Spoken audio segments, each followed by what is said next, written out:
sean f una función definida en un subconjunto U de Rn en los reales, x0 un punto perteneciente al conjunto U, y R mayor que 0, tal que la bola de radio R centrada en x0 se queda completamente contenida en el conjunto U.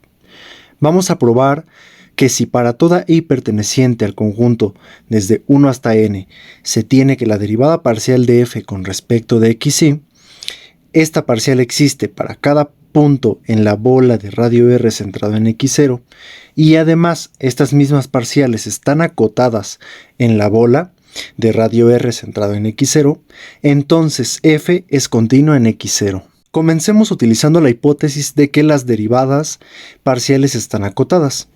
Entonces, como todas las parciales están acotadas, existe una cota para cada una de estas parciales.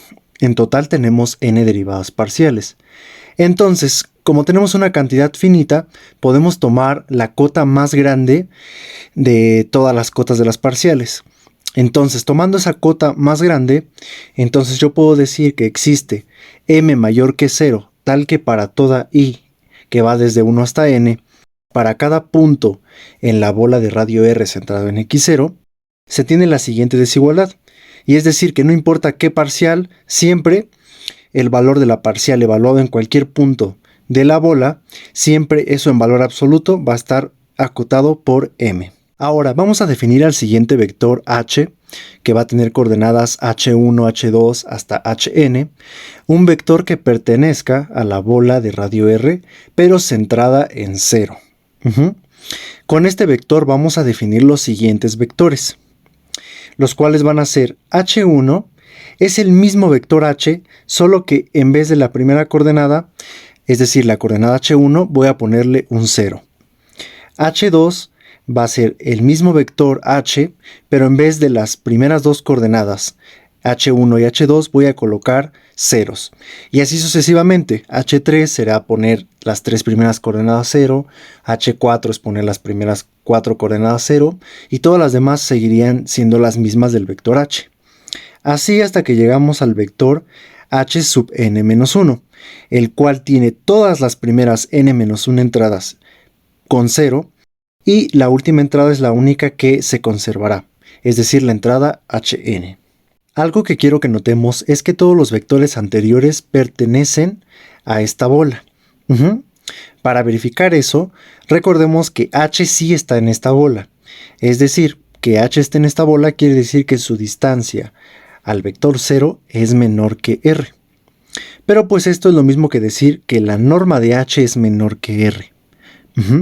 Notemos que cualquier otro vector, para que esté aquí, necesariamente su norma debe ser menor que r.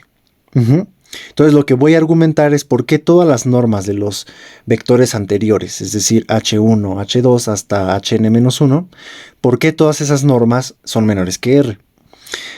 Para eso fíjense que la norma de h es esto, es la raíz cuadrada de todas las entradas sumándose pero al cuadrado. Entonces, noten que la norma de h1 es exactamente esta misma, solo que carece de esta entrada. Pues recordemos que h1 tiene la primera entrada igual a 0, pero las demás son iguales. Entonces, al carecer de este sumando, pues su norma es menor que esta cantidad, pues le está faltando un sumando. Y h2 va a presentar lo mismo, como le faltan estos dos, pues al haber menos sumandos, su norma es un número menor que este. Y así con todos los demás, hasta hn-1. hn-1 solamente tiene esta entrada en raíz. Eso claramente es más chico que esta cantidad.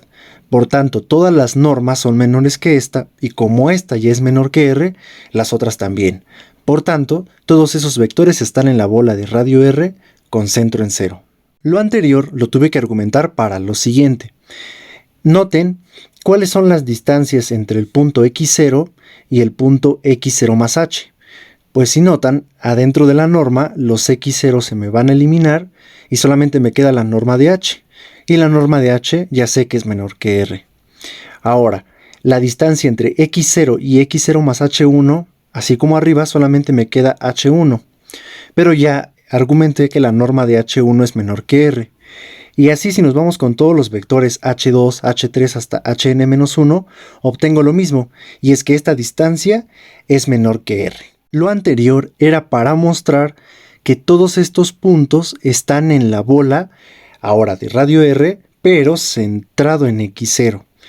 Pues si notan, lo que hicimos hace un momento es que verificamos que todos estos puntos están a distancia con x0 menor que r. Por eso están en esta bola.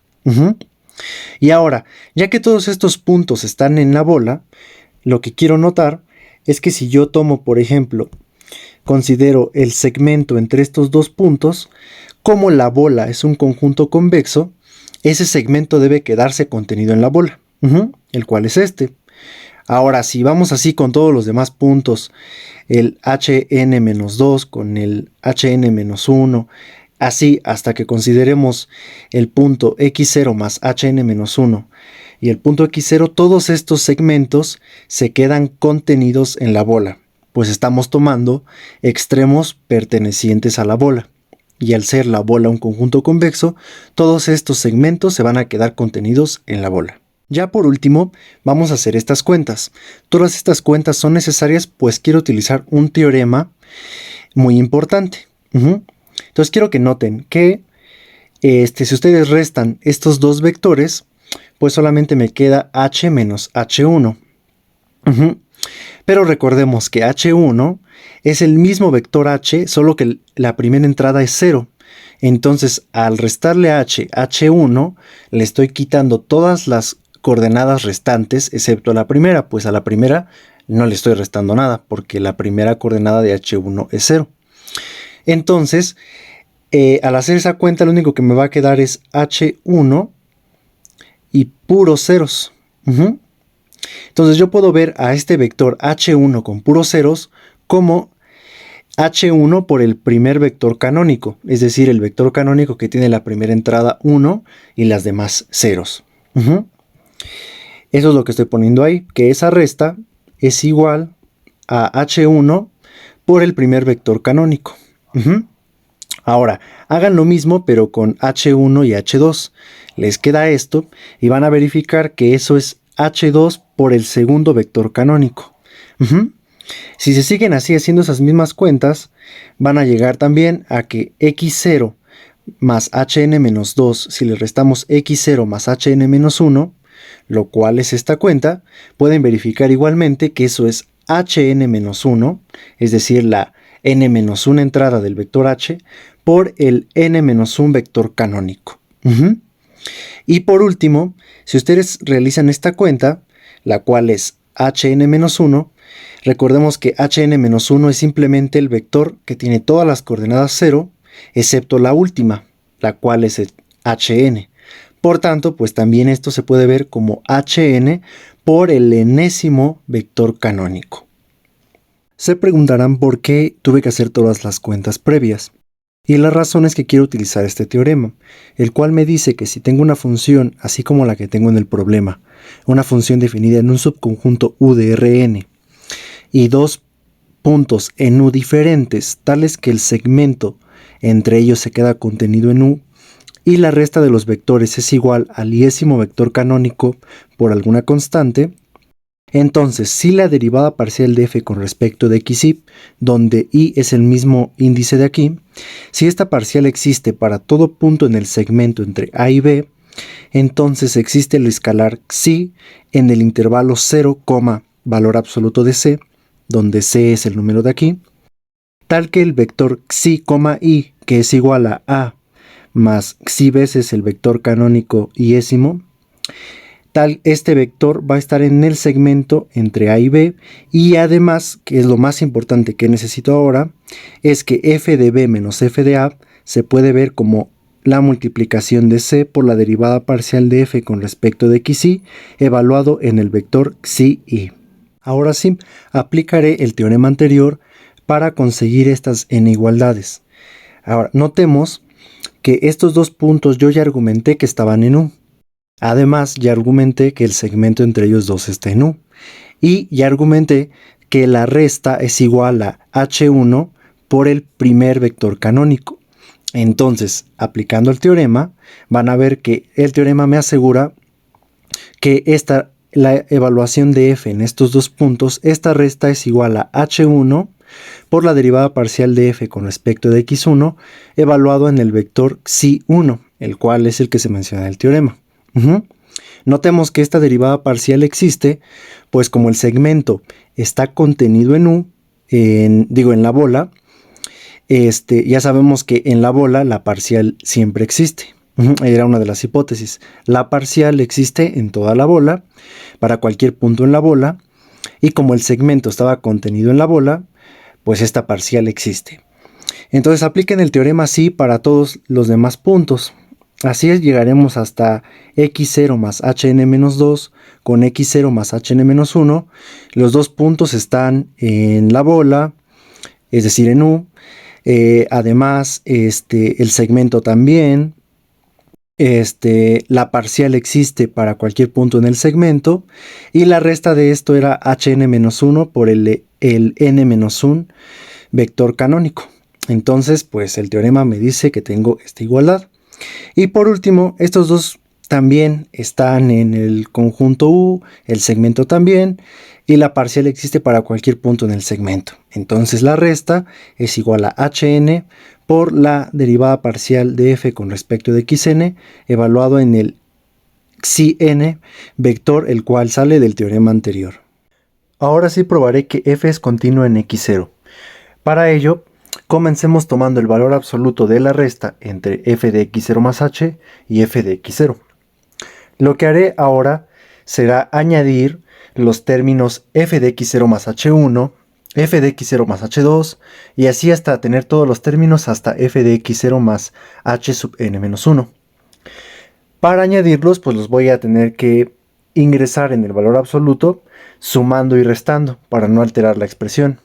Así voy a sumar y restar todos, hasta sumar y restar el f de x0 más h sub n-1. Y entonces, ahora lo que utilizaré será desigualdad del triángulo. Entonces, el segundo renglón es menor o igual que el valor absoluto de esta resta, más el valor absoluto de esta resta, y así sucesivamente, hasta tener el valor absoluto de esta resta. Ahora, estos términos que están en cada uno de esos valores absolutos son los que calculé hace un momento. Por ejemplo, yo sé que este término es igual a h1 por la derivada parcial de f con respecto de x1 evaluado en el vector xi sub 1. Igual el que sigue. Este de aquí es igual a h2 por la derivada parcial de f con respecto de x2, y así sucesivamente hasta el último, que es h sub n por la derivada parcial de f con respecto de xn. Entonces, por eso es que tenemos del tercer al cuarto renglón estas cosas, pero en valor absoluto. Simplemente a las igualdades anteriores, si a todas les tomamos valor absoluto, obtenemos todas estas igualdades. Ahora, aquí es donde utilizaré lo primero que hice, es decir, la cota que dimos para las derivadas parciales. Si se acuerdan, comenzamos diciendo que existía una constante positiva m que acotaba todas las derivadas parciales. Es por eso que de este renglón a este, tenemos que el cuarto renglón es menor que todo esto. Todas las parciales van a estar acotadas por m. Entonces, si notamos, pues ahí tenemos m en todos los términos. Entonces lo factorizamos y nos queda dentro del paréntesis el valor absoluto de h1 más el valor absoluto de h2, así hasta el valor absoluto de h sub n. Y finalmente, recordemos que la norma de h era la raíz cuadrada. Entonces siempre la norma pues va a ser igual es mayor o igual que el valor absoluto de alguna de las entradas del vector. Entonces todas estas, cada una de estas es menor que la norma de h. Recuerden, es simplemente porque estamos tomando solamente una de las entradas que están participando en la suma dentro de la raíz. Entonces, todas son menores que la norma de h. Y si se fijan, pues acá teníamos n términos y cada uno es menor que una norma de h, por tanto tenemos n veces la norma de h. Por tanto, lo que hemos obtenido es que el valor absoluto de f de x0 más h menos f de x0 es menor estricto que n por m por la norma de h. Ahora sí, lo que necesito es ya hacer correr la definición de continuidad. Para eso vamos a dar un epsilon mayor que 0. Y vamos a escoger a delta como el mínimo entre epsilon entre nm y r, donde r recordemos que era el radio de la bola que participa en las hipótesis del problema. Ahora sí tengo todo para demostrar la continuidad. Entonces, si la norma de x0 más h menos x0, lo cual es simplemente la norma de h, si esto es menor que delta, de la desigualdad que acabamos de probar, pues obtengo que esto es menor que nm por delta, pues la norma de h es menor que delta.